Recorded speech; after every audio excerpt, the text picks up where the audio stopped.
So I met the founder of Naked Art Gallery today, and it was just amazing. Thank you, man. So before we begin today's story, let me take you back to last night and what happened. This is Netanyahu, this is Ben Jago, this is Aban, and this is Chima here. And they are shocked that it's nearly 7 p.m. and there's still light. So we have our longer day, shorter night about. I took some of our Ghanaian brethren out a bit to get a few things the night before, and then the next morning we went to BudgIT office, and this is us. We're watching a documentary and just having a swell time with the staff at BudgIT.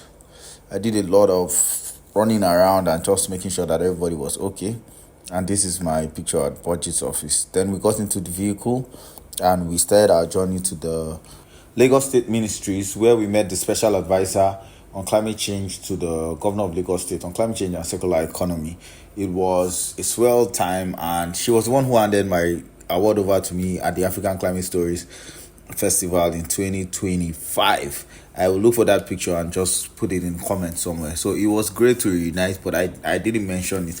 Incidentally, I put on the same clothes that I put on the day that we had the award ceremony, and this is because whenever I take trips on stuff like that, I love to rep my culture and be as Igbo as possible. And she was as sound as ever.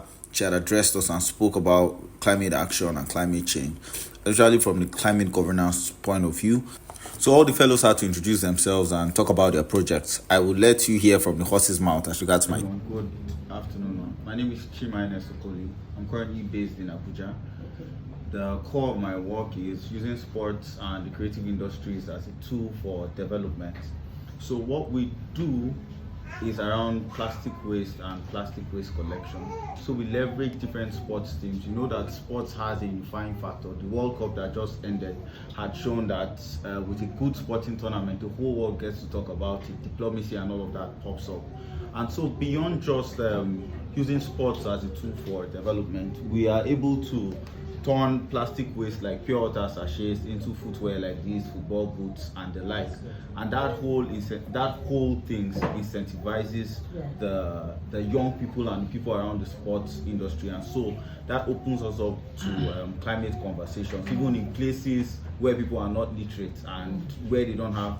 Most of our climate conversations goes on in schools or very interesting hotel rooms and conferences, whereas there is a whole blue-collar economy that we live out. And so this sport as a tool for development helps us to touch. It's quite ubiquitous and helps us to touch everywhere across the world. Sector, it has the young people there. It touches on the passion points of the young ones. It's like talking about fashion or talking about dancing, you understand? So sports is a strong indicator for volume. So you're on a good path there. Okay. Good afternoon. So we got on the bus again and we got to Nike Art Gallery, somewhere I think in Lekki Phase 1. Yeah, so I met my Nike in flesh and in passion. I mean, it's great to see her literally enjoy what she does. This wasn't planned. She came out to just welcome us. Some people from Ghana didn't know who she was. We had to do introductions and tell them, oh my God, this is such a big deal. Then, I looked at some of the sculptures. And don't mind me trying to dance. So I went to pee and I saw on the road on the way to the toilet, these are some of the things that we have there. So they also spoke to us inside there, and I knew it's as interesting. This guy that you can see is as interesting as any of the artworks in this building.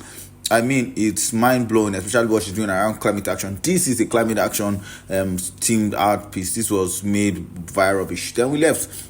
Then on our way, I saw this thing. They said there are stocks on the road on the road when we're coming back. I don't know what it is. Then this is the longest bridge, third mainland bridge in Africa, I think so. Then that is Makoko, which a lot of people have done documentaries around. And we got back to the hotel. But above everything, this picture will serve as a reminder to me that whenever you are tired, whenever you feel like you cannot continue, whenever you feel like you shouldn't go for what you are supposed to go for, go there. Just to put in the work. You will find out that you would get value from it. So I was so tired, I almost didn't want to go for this particular part of the field trip. But seeing the climate action pieces just opened my mind to a lot of things that we can do. So to the young people and the sports teams and people who are interested in art as a way and sculpting, I mean, just all manner of art, please do well to reach out to me. We can collaborate and get stuff done with waste, as it were. So thank you for listening. God bless you.